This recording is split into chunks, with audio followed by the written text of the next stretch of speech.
Hmm.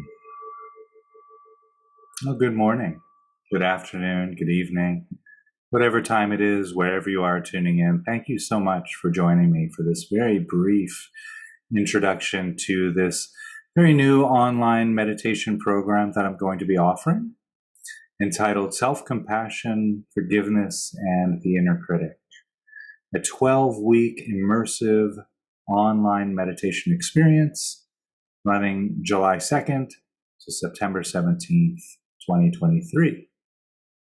So I'm just going to show a few slides here and speak to the slides as a way of introducing this really exciting program that I'm offering. I'm very much looking forward to it. Okay, so first, kind of the nuts and bolts, if you will, the logistics.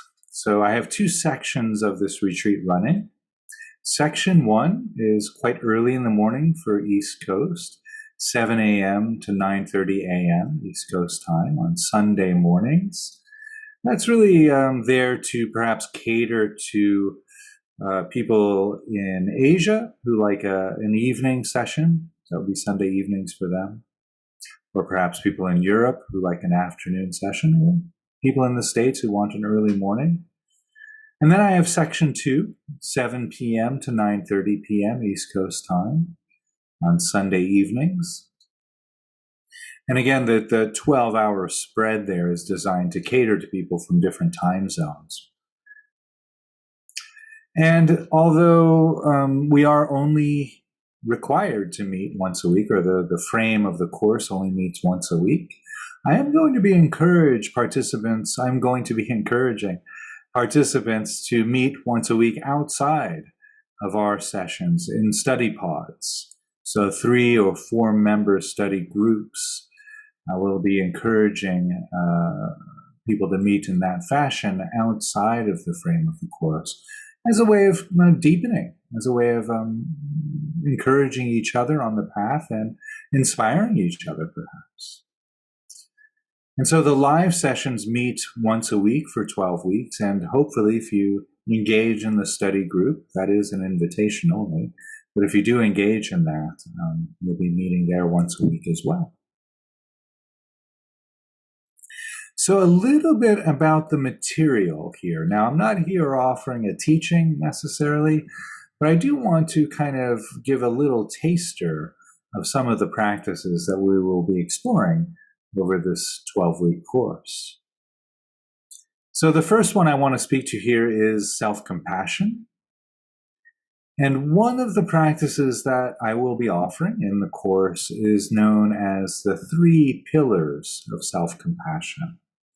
And this comes from the work of Dr. Kirsten Neff, who really codified the mindful self-compassion movement, if you will. And so in this practice, we look at 3 components of self-compassion. The component of heartfelt awareness, which is what I call mindfulness. The component of common humanity. And the component of kindness. So I'll just give a little example of this. So let's say I was walking down the street, maybe going to the grocery store, and somebody said a few unkind words to me, and I got reactive. Okay. So, mindfulness, heartfelt awareness, I use those terms synonymous, but the invitation is to really bring our heart with awareness to whatever it is that we're experiencing. And so maybe I'm feeling some anger, maybe there's some thoughts coming up in my mind about what I should have said to this person or what I might say to that person if I see them again. Okay, wow, I'm really getting reactive. There's a lot of anger there. Naming it, anger, frustration, sadness, disappointment, surprise. And so really being very present with what's happening, what's unfolding in the nervous system. And then we add the pillar of common humanity, recognizing that it's not only us, it's not personal. that, part of having a human body, having a human nervous system, well, what comes with that package is struggle of some form or another. Some form of suffering is really part and parcel to the gift of the human body. Now, yes, I do want to acknowledge that there is varying degrees of suffering, of struggle. There's war, there's famine, there's plagues, there's climate change, there's world hunger, there's marginalization in communities, discrimination, racism. All of this leads to a tremendous amount of suffering.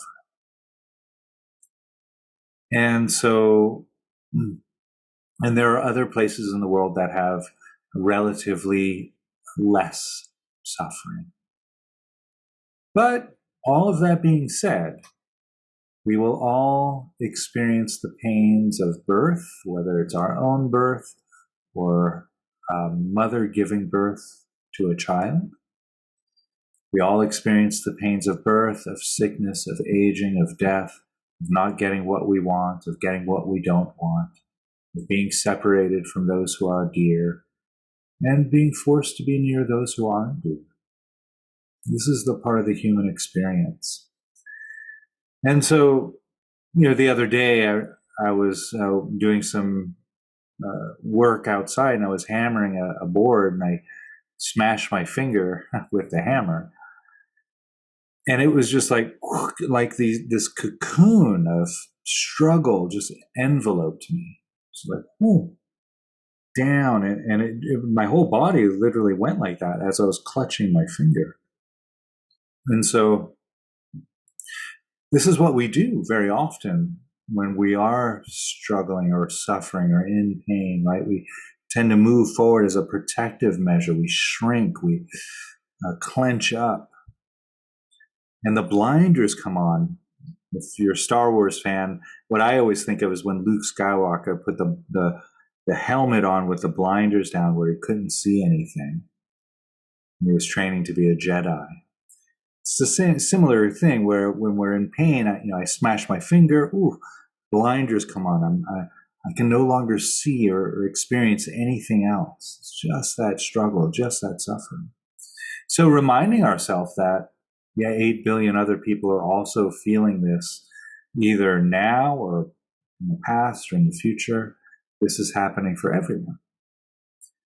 And that can really take those blinders off and really kind of give us a more of a vast view, a spacious view over that present moment experience. And then we bring kindness in. This is really tough right now. Right, really meeting ourselves with kindness.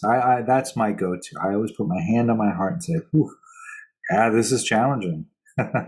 Or maybe, if my hand, I smash my finger, man, Chris, that really hurts. Wow. Right, not berating myself. Right, not saying, you should have been more careful. How could you be so stupid? Why are you so careless? Right, that doesn't help anyone or anything. But when we meet ourselves with kindness, now there are a lot of studies that show when we meet our internal suffering or struggle with kindness, we actually, that the corrective measures land. In other words, if we're berating ourselves or condemning ourselves, shouting at ourselves for not being so careful, we tend to continue to be careless because we don't listen to that harsh voice. I'm going to get to this in a moment on the inner critic.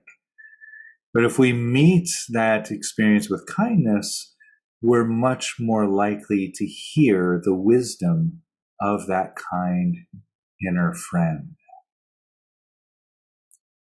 And so speaking of that, that is one way that we work with the inner critic, is meeting the inner critic with that kindness.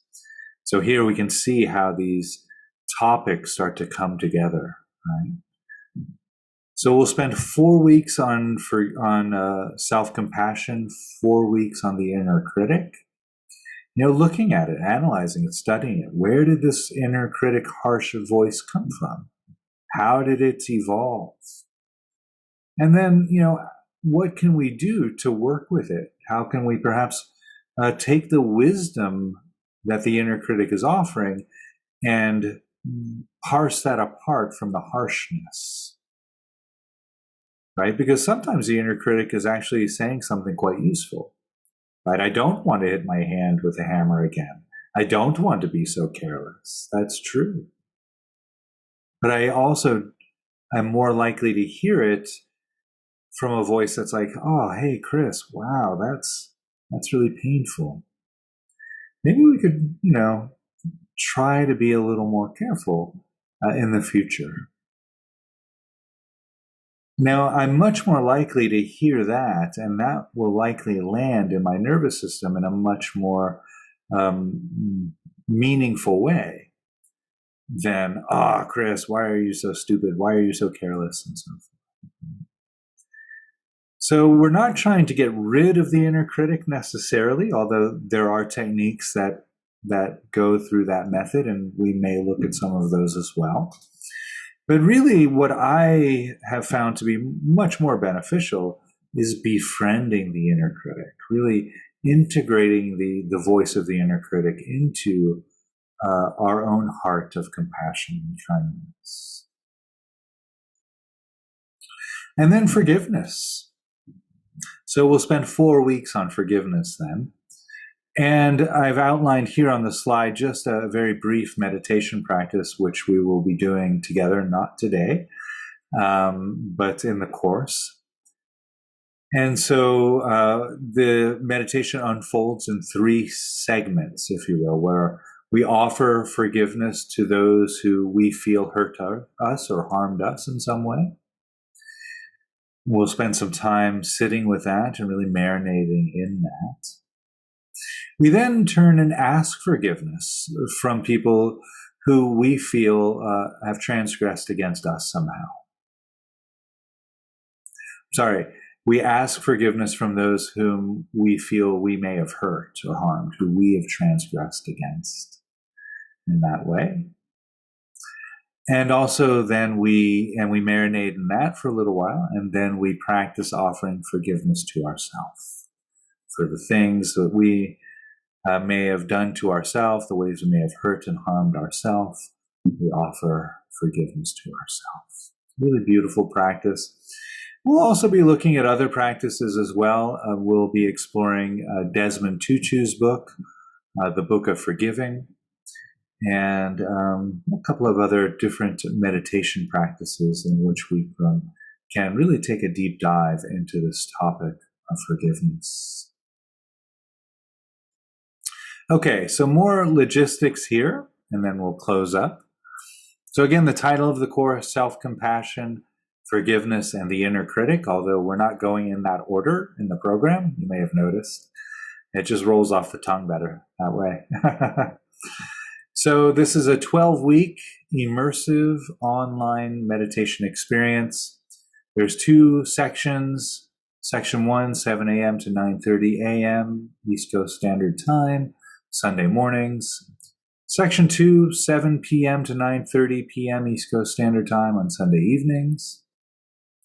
The course runs from July 2nd to September 17th, so please don't delay to register. If you're thinking about it, please go ahead and sign up, or go ahead and send me some questions, or if you have some things you need addressed, you can always reach me at my website, which is here on the page, suchsweetthunder.org. A couple more things before I go here. I want to mention that all of the sessions, the live sessions, are offered over Zoom.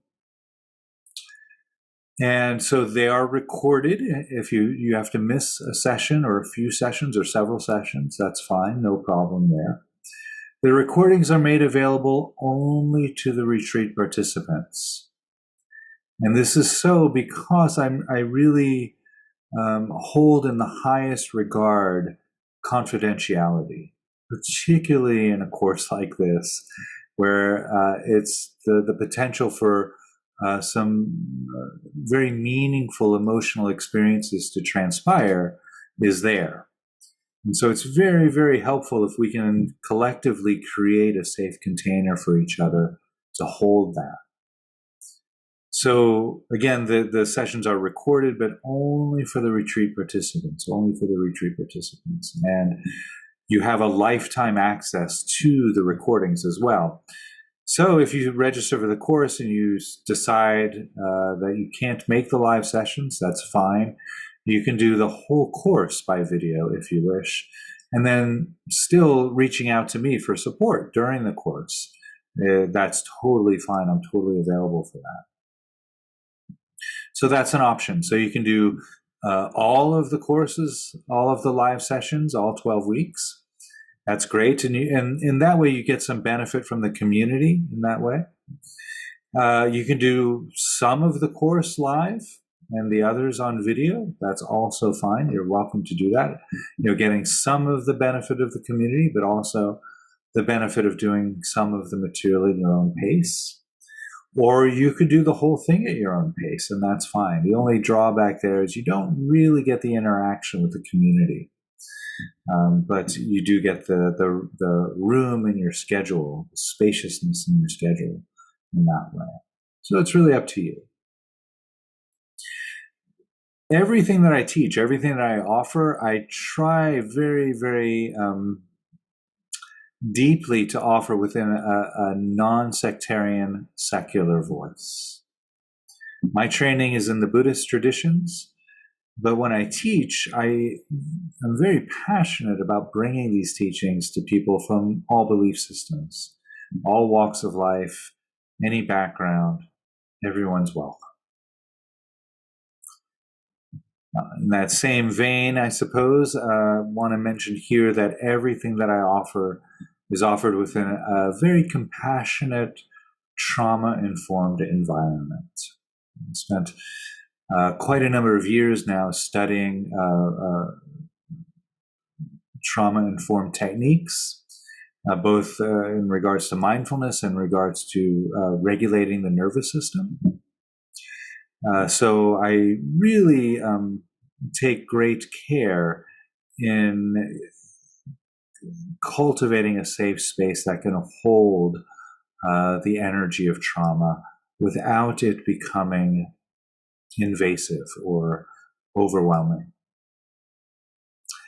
So that's all I've got. Thank you for listening. If you're interested in more information, please feel free to email me through the website, www.suchsweetthunder.org, or you can register there as well. Okay. So thank you once again, and I look forward to seeing you on the retreat. Have a beautiful day. Maybe I'll ring the bell. Make it official. Thank you so much. See you there.